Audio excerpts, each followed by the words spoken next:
No entiendes. Esto es importante. No puedo esperar más. ¡Ah! Mi cuello. No puedo moverlo. Buenas tardes. ¿Qué le pasó? Frené bruscamente y sentí un golpe fuerte en el cuello. Ahora me duele mucho. Doctor Telles, tenemos un paciente con dolor cervical intenso tras un movimiento brusco de flexión y extensión del cuello. Sugiero solicitar radiografías AP y lateral de cervicales con dinámicas en flexión y extensión. Correcto. Pide las radiografías y evalúa si hay inestabilidad cervical. Mantén al paciente inmovilizado hasta tener los resultados. Un movimiento brusco puede causar lesiones graves. Ante cualquier dolor cervical tras un accidente, busca atención médica inmediata. Dolor cervical tras un accidente, no lo ignores, acude a urgencias. En nombre del hospital, tu salud es nuestra prioridad. Estamos aquí para ayudarte. Cervical, segmento dorsal y el segmento lumbar.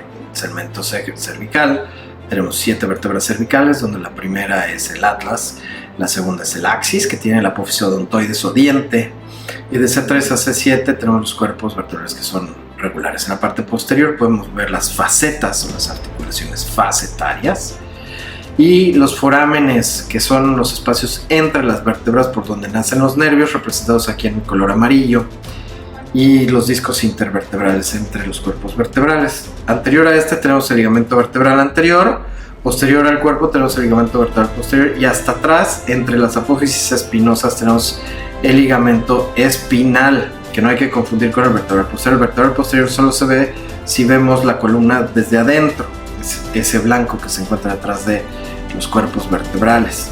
Si partimos la columna, vamos a poder ver lo que es el ligamento vertebral anterior, el disco en su porción anterior, porción posterior del anillo fibroso. Ahí es en donde vamos a poner una línea a la mitad de los cuerpos vertebrales para poder ver lo que son los segmentos anteriores, medios y posteriores. Ahí ponemos anterior una A, P para el ligamento vertebral posterior y otra P para los elementos más posteriores del ligamento interespinoso. Eso puede llegar a confundirse, entonces por eso decimos que es región anterior, media y posterior, ¿sí? Donde vamos a hacer esta división estructural para poder determinar la estabilidad de la columna. ¿Ok? Bueno, entonces aquí tenemos una vista una vez más. Ahora recuerden, entre las facetas tenemos estas cápsulas y las lesiones se procuran principalmente a nivel del ligamento interespinoso, debido a que es el que es más expuesto. Ahí podemos ver todas las estructuras musculares adyacentes. Esguinces cervicales. Cuando llega un paciente a urgencias, lo primero que tenemos que determinar es si el paciente requiere o no radiografías. Cuando el paciente refiere que tiene dolor en el cuello, bueno, pues primero hay que ver si el traumatismo, de acuerdo a los criterios de Toronto, fue de alta o de baja energía. Baja energía es una caída de tu propia altura, un tropezón, ¿sí? Esto, pues si el paciente tuvo el tropezón y tiene dolor, pero no tiene ninguna secuela neurológica, alteración de sensibilidad, ni ningún daño aparente, pues se puede manejar sin ni siquiera tener que pedir imágenes. Pero si el paciente tuvo una lesión de alta energía, dígase caer un escalón más arriba de su propia altura o cualquier diferencia de su propia altura, o a una velocidad mayor de 20 km por hora al ir en una bicicleta o patineta o cualquier cosa, ya se considera un traumatismo de alta energía.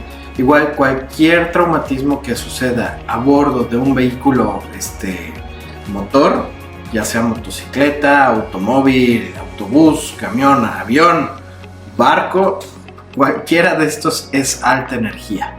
Y bueno, no se diga los traumatismos que sucedan a velocidades altas o caídas de otros lugares más altos también. Esos todos requieren radiografías. Aquí no hay que equivocarse. Esto es por ética y por el bien del paciente, se tiene que solicitar. 2. La presencia de dolor. Si el paciente refiere mucho dolor en el área afectada, ¿sí?, independientemente de si fue alta o baja energía, se pide la radiografía. ¿Qué es mucho dolor? Bueno, de acuerdo a la clasificación visual análoga, más de 5 se considera mucho dolor.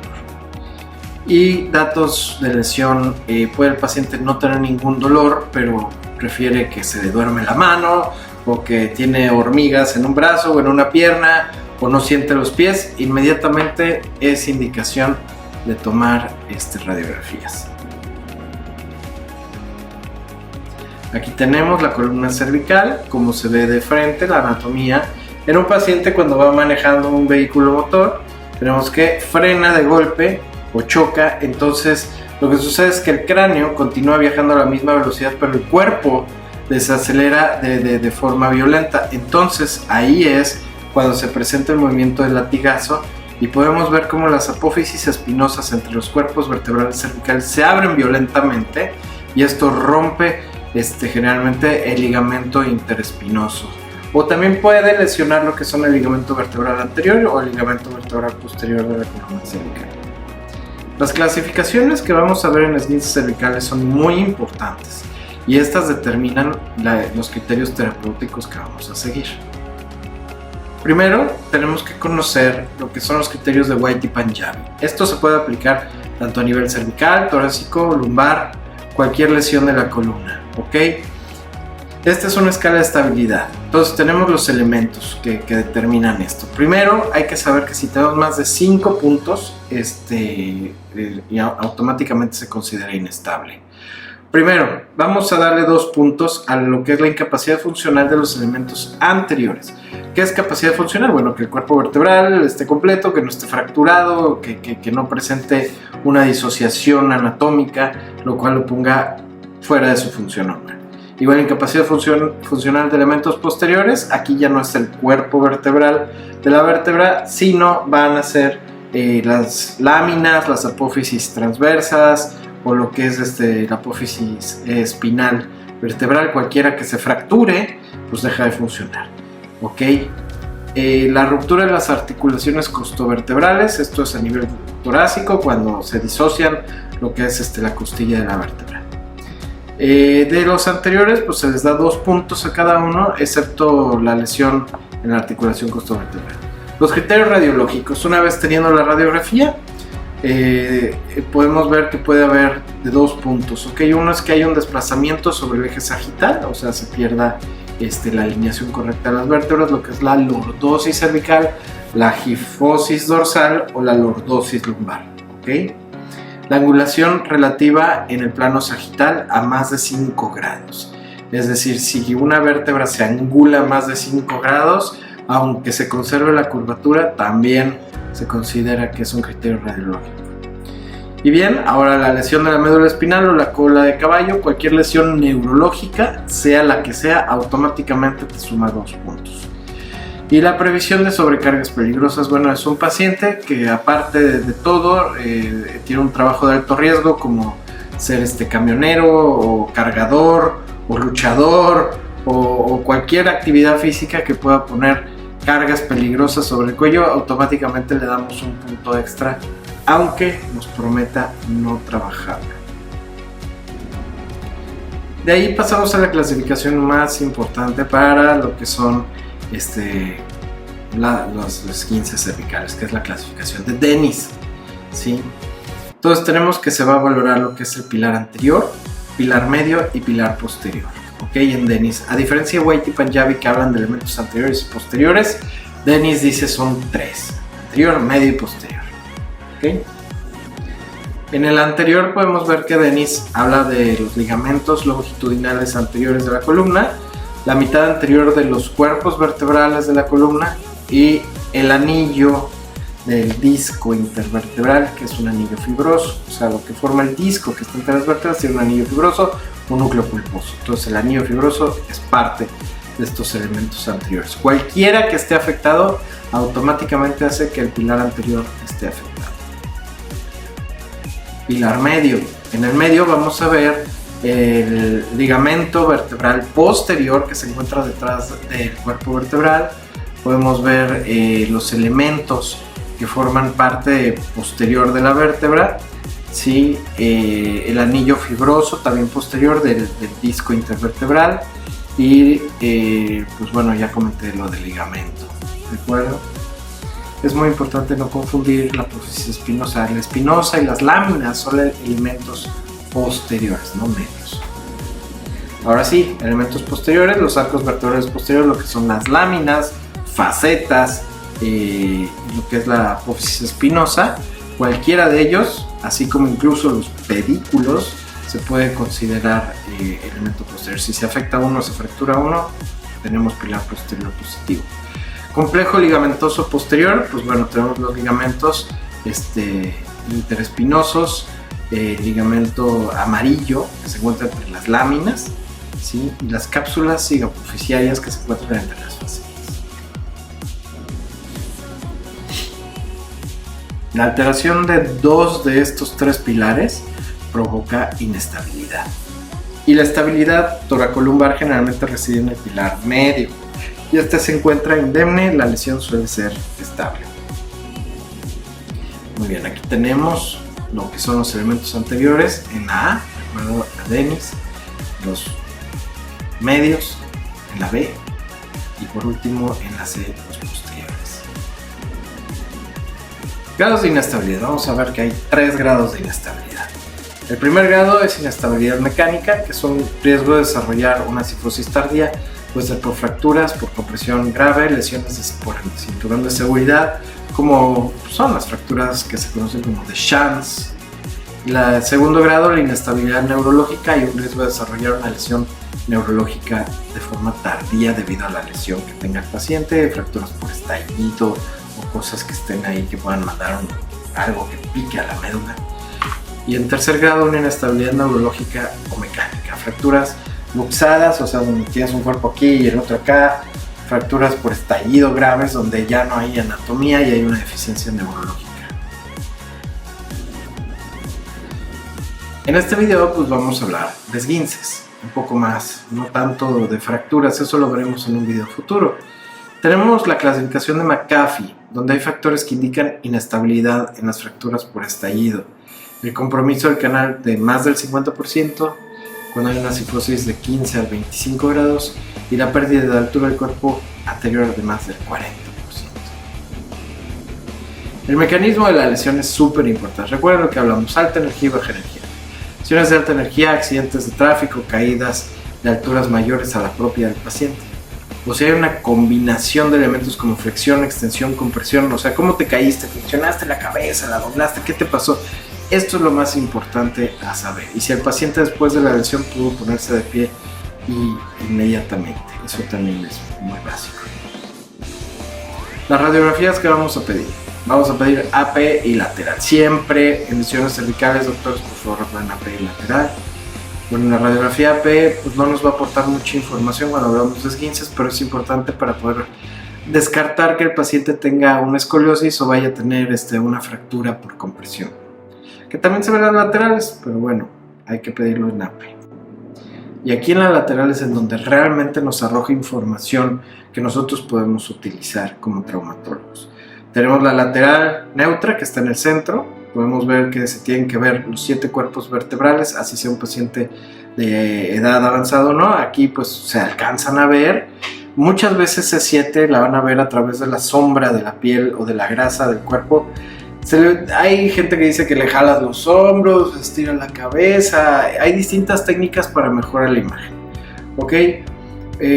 Tenemos la proyección de nadador, donde se levanta el brazo y se toma el rayo a través de la axila, apuntando hacia el cuello.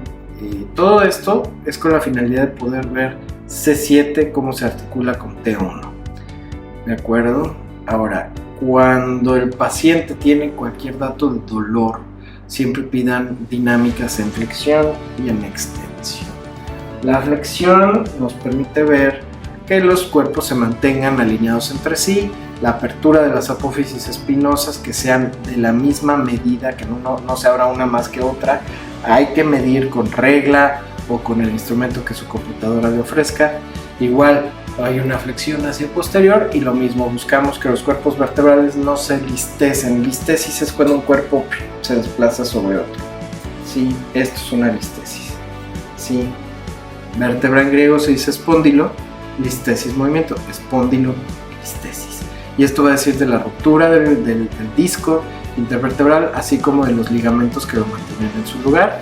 Y hay una compresión de elementos neurológicos, los cuales si no se descomprimen a tiempo pueden generar parálisis permanente, por lo que esto se considera también una urgencia ortopédica, o más bien de cirugía de columna, que ya saben que eso no es una especialidad.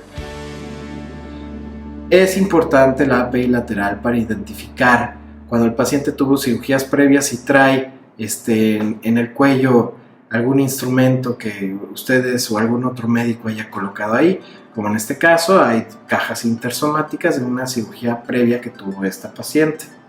Tiene una rectificación, pero también es secundario a esa cirugía que tuvo. Entonces, ¿qué es un esguince grado 1? Un esguince grado 1 es cuando se mantiene la lordosis, esa curvatura bonita, alineada que tiene el cuello, pero el paciente se queja de dolor tras haber caído, haber dormido chueco, haber tenido cualquier alteración previa. Este esguince grado 1 se puede manejar con un collarín de Thomas. Va a dar una estabilidad del 20%, o sea, es muy poca la estabilidad que te va a dar. Sin embargo, pues ayuda a que reposen los músculos del cuello. Su uso debe ser continuo por 2 semanas, especialmente al estar dormido. El paciente debe utilizarlo para que no haga movimientos violentos al estar dormido. Se lo puede quitar para comer, se lo puede quitar para bañarse. Y como analgésico, pues lo que está indicado de acuerdo al caso. Se puede utilizar inhibidores de la ciclooxigenasa, se pueden utilizar AINES COX-1, COX-2, se pueden utilizar gabapentina, pregabalina, relajantes musculares. Eso es de acuerdo al criterio del médico. Y hay que valorar el grado de ansiedad del paciente. Recuerden que las personas muy ansiosas no van a tolerar el collarín, se lo van a querer quitar saliendo del consultorio. Entonces tal vez pueda requerir el manejo conjunto con psiquiatría si es que está disponible, y si no, pues manejo propio con se puede seguir las guías de la práctica clínica de medicina general. Un esguince grado 2, vamos a ver que hay una rectificación de la columna cervical. Esto es secundario a la ruptura generalmente de los ligamentos interespinosos, que son los que más frecuentemente se lesionan, pero también la lesión del ligamento vertebral posterior o del vertebral anterior te lo puede llegar a generar. Esta rectificación se acompaña de una contractura muscular importante, entonces el paciente se le tiene que dar analgesia, se le tiene que dar relajante muscular y su collarín. Aquí tenemos el collarín, para los esguinces grado 2 es el collarín Filadelfia. Da una estabilidad del 50%, es mejor que el Thomas. Su uso debe ser continuo de 4 a 6 semanas. Y en las últimas 2 semanas del tratamiento se puede cambiar por el Thomas, por el blando, para que el paciente pueda estar un poco más cómodo. Se debe dar analgesia, relajantes musculares, como ya comenté anteriormente. Valorar el nivel de ansiedad del paciente para saber si va a tolerar el collarín o no. Lo deben usar, recuerden, al dormir, es muy importante, no se lo quiten, pero si el paciente va a estar despierto y viendo televisión, se lo puede quitar. Esto es para proteger de movimientos violentos al cuello, a las cervicales. Las medidas de prevención se tienen que enseñar al paciente, como mantener una buena posición, evitar ir en vehículos que se estén moviendo, por eso se les recomienda quedarse en casa. Y se utiliza también en pacientes posoperados de cervicales, donde queremos inmovilizar para que el injerto o lo que le hayamos puesto al paciente tenga un mejor agarre. Un esguince grado 3 es en donde vamos a tener una inversión de la lordosis. En lugar de que la panza de las cervicales sea hacia adelante, anterior, se vuelve posterior. ¿Por qué? Porque hay una ruptura de 2 ligamentos, ya sea el cervical anterior, cervical posterior, sea el cervical posterior o el interespinoso. Entonces, como un arco, cuando uno le corta la cuerda a la vara del arco, se voltea hacia el otro lado. Lo mismo le sucede a nuestras vértebras cervicales. Este es el peor esguince de todos, el que peor pronóstico tiene. Va a haber más compresión de estructuras neurológicas, más contractura muscular, y como es más inestable, a se le recomienda el manejo con un collarín mejor equipado. Se utiliza el collarín Boss Miami. El collarín Boss Miami comúnmente se acompaña de una pechera, y como el Filadelfia sostiene el cuello, va a dar una estabilidad del 70%. Hay distintas marcas, colores y sabores, o sea, hay que saber elegir el que el paciente necesite en el momento, procurar no hacerlo demasiado aparatoso, pero primero y antes que nada, pues ver la seguridad del paciente. Como ven, todos tienen apertura por si es necesario hacer traqueotomía en algunos pacientes, porque se puede llegar a utilizar en pacientes que van a acabar en la terapia intensiva después de un accidente automovilístico. Hay que valorar la ansiedad. El aseo tiene que hacerse correctamente con este collarín. Este sí se recomienda mantenerlo todo el tiempo puesto, excepto cuando el paciente se vaya a bañar. También lavar el mismo collarín una vez por semana. La analgesia de los relajantes musculares y su uso debe ser continuo de 6 a 8 semanas. Cabe mencionar que cada 2 semanas vamos a tomar radiografías de control para valorar si el esguince ha mejorado, si se ha recuperado un poco de la posición anatómica normal o no. Y muchas veces se utilizan pacientes que se van a operar, pero que en ese momento por alguna razón la cirugía se ha diferido. El halo cefálico es en los pacientes más graves, cuando tenemos un esguince cervical en grado 3, una fractura o incluso algo ya más aparatoso, donde la estabilidad del cuello se encuentra completamente perdida, y por seguridad del paciente entonces le ponemos este sistema donde se ponen unos pins a través de la piel, ¿sí? Donde tenemos la cabeza, se pone uno en la contraparte del otro, ¿sí?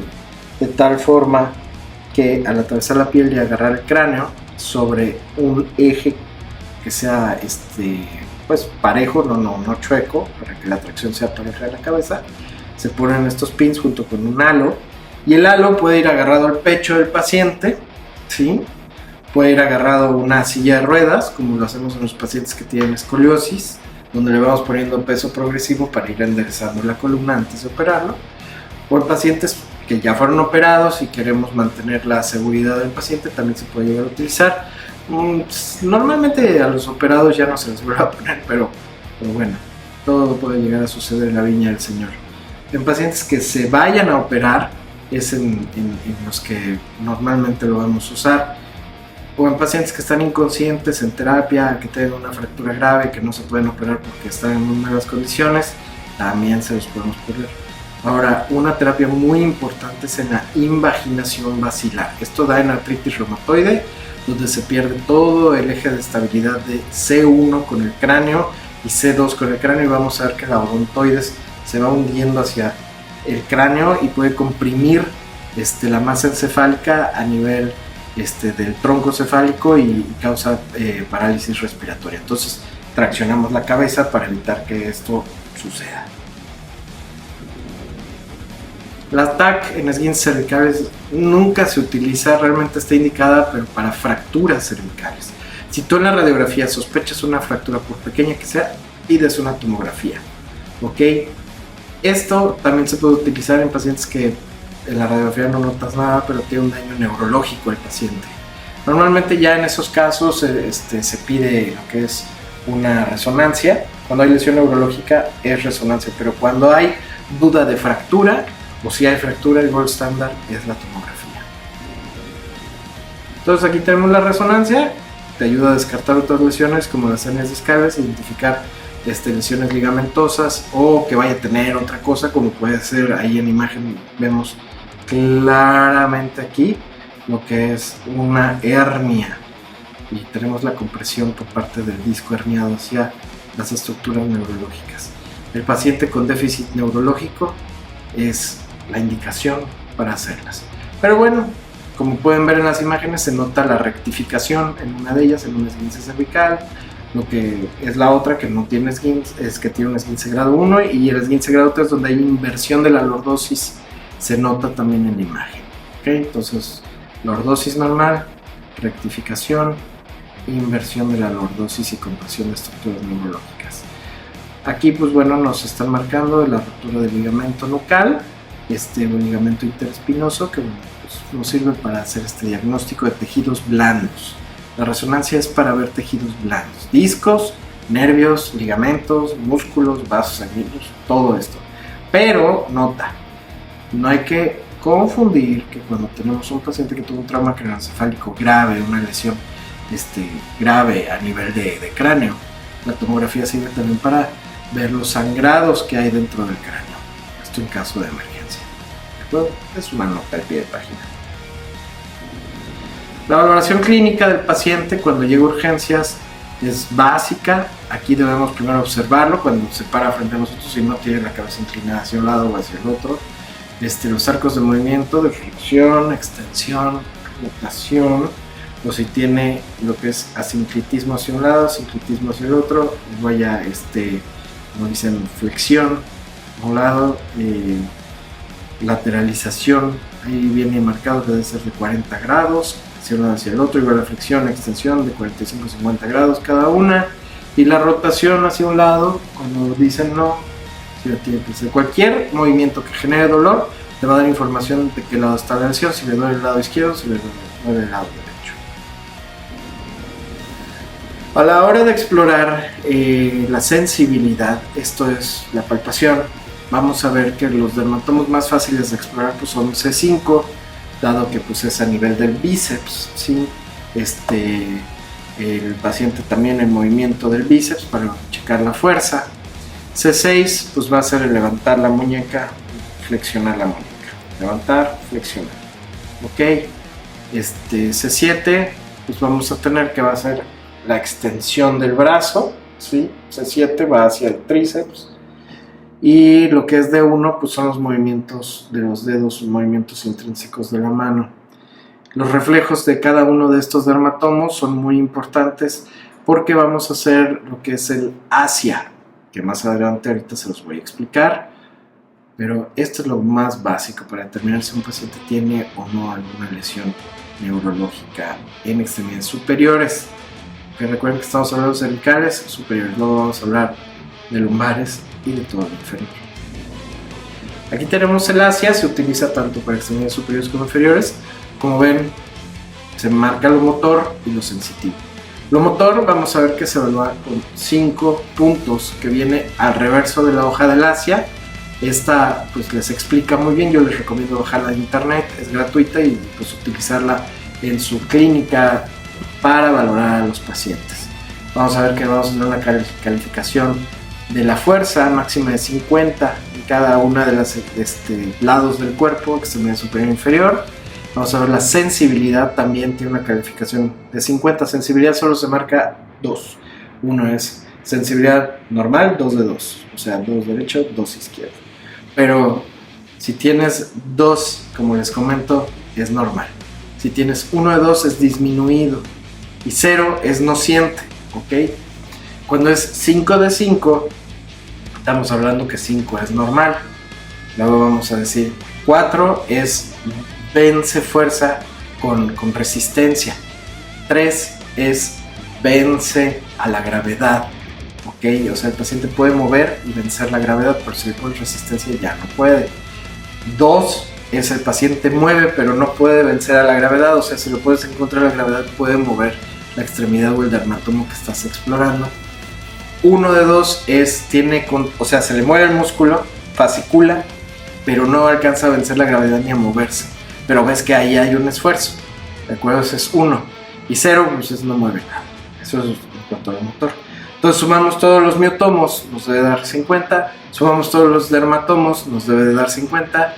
Y esto más los reflejos, nos da una calificación máxima de 150 por lado. Bueno, en realidad es 172, porque es 56 y 56 y 50. Entonces, 172 por cada uno de los lados, derecho e izquierdo, y en total se suma y nos da el ASIA. Ahora, una forma fácil de recordar el ASIA es, recuerden, un paciente que no tiene nada es E.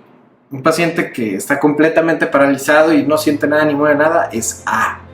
Entonces de ahí nos movemos para arriba. Un paciente que pues está normal pero tiene un poco de pérdida de sensibilidad, entonces ya no es E, ya es D, ¿ok?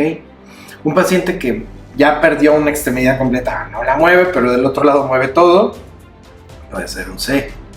Pero nota, si el paciente, cuando digo pierde, es que pues todavía siente, todavía fascicula. Pero si ya no fascicula, ya no siente nada, ¿sí?